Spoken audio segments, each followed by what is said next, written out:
That's awesome. Right? There you go. And look, as soon as she did it, she was like, yeah, I did it. Have you ever done that? The water No, not like that. Look at it. Look at the talent. This reminds me of when LeBron and I think the Cavs were doing this at a Knicks game. Yeah. Everyone went crazy on the bench. That's what it really makes me Good. She's got a future in Boston. impressive. Amazing. Okay, let's play a little game of what will they do with our Uncle Seth, starting with James Harden. No relation.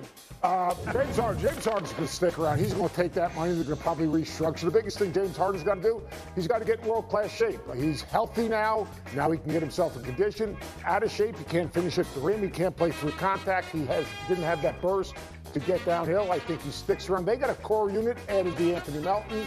Melton is absolutely huge because he can defend, he can rebound, he gives them athleticism.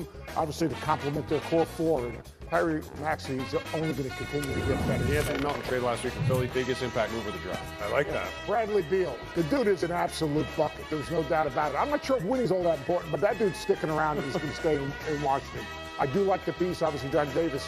The addition in the draft is going to give him 6-7 times DeMar DeRozan, guy that can get to a middle game and make a play. But Beal's going to stick around. It's a little baffling a little bit because here's a guy that's a championship caliber guard that could help someone win a championship. I don't see a championship won, obviously, with the Wizards. And then Kyrie, I don't know. I guess he's going to stick around. They're going to figure out a way. Why do they have to figure out a way? Because there's another guy attached to it. So is it going to be a max deal? I don't know if it'll be a max deal, but my gut is they're going to try to find a compromise. Because it's a risk and reward situation. Can you risk KD saying, you know what, we came in together, we're going to leave together, I'm going to want out?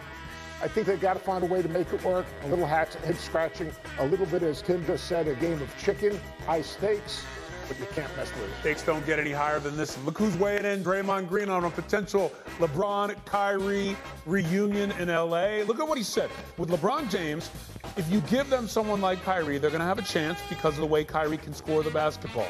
LeBron will only put him in a position to do that. Kyrie has not proven to be a great leader. Ooh. LeBron will put an umbrella over that. If you can do what you're good at, you have LeBron leading. They could contend, but they won't beat us.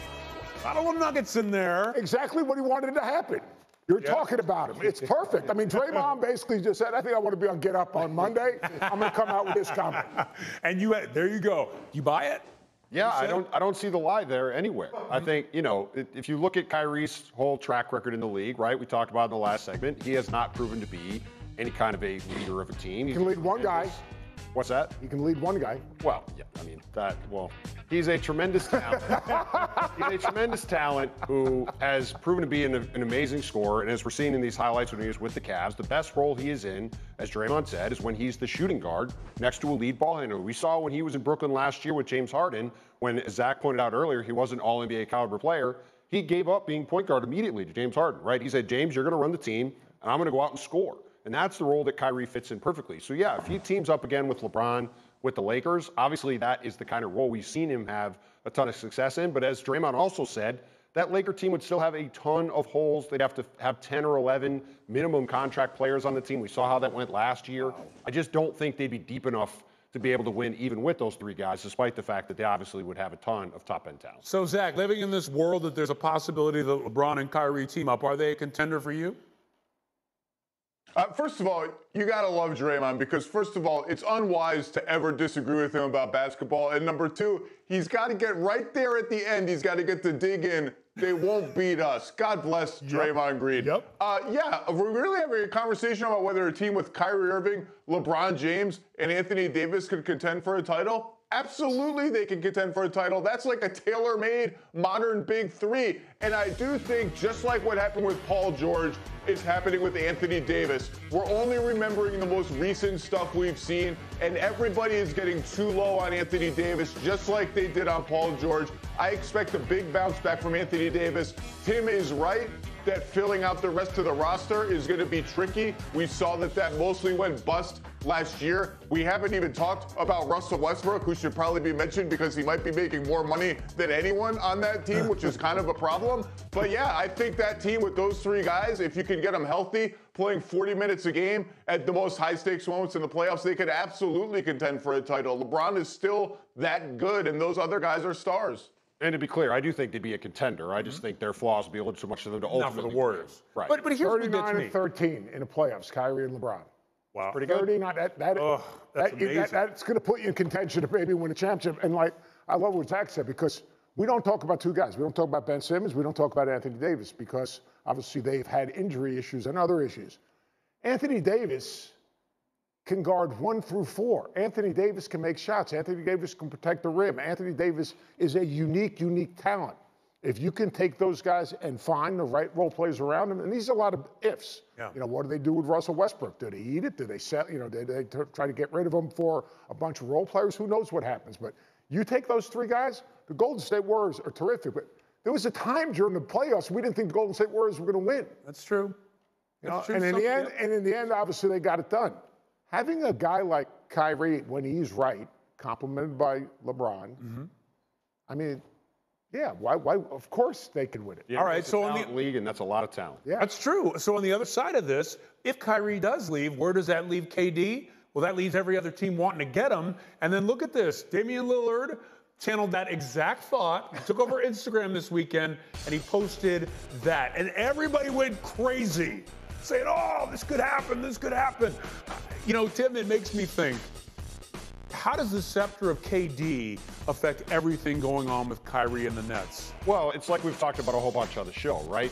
That's really the nexus of everything that's going on here. Is what does this mean for Kevin Durant, right? That's why this all matters. Kyrie is a great player, but Kyrie, there's players like Kyrie in the league. There's hardly any players ever who've been like Kevin Durant, and that's why this is such a big deal. And as you saw with this Dame Instagram post, right? When there's the potential, and I don't know if we're ever going to get to this point, but when there's the potential for a guy like Kevin Durant to be on the board for teams to go get, every team in the league, as Zach said earlier, all 29 other teams are going to have on their board, what would it take for us to trade for him? Do we have a package that we could get in the game with the Nets? That's what everybody is thinking. Now, every team is not going to have the ability to do it, but as Dame pointed out there in that Instagram post, it's something everybody in the league will be thinking about. Zach, what are the chances that we've seen KD play his last game for the Nets?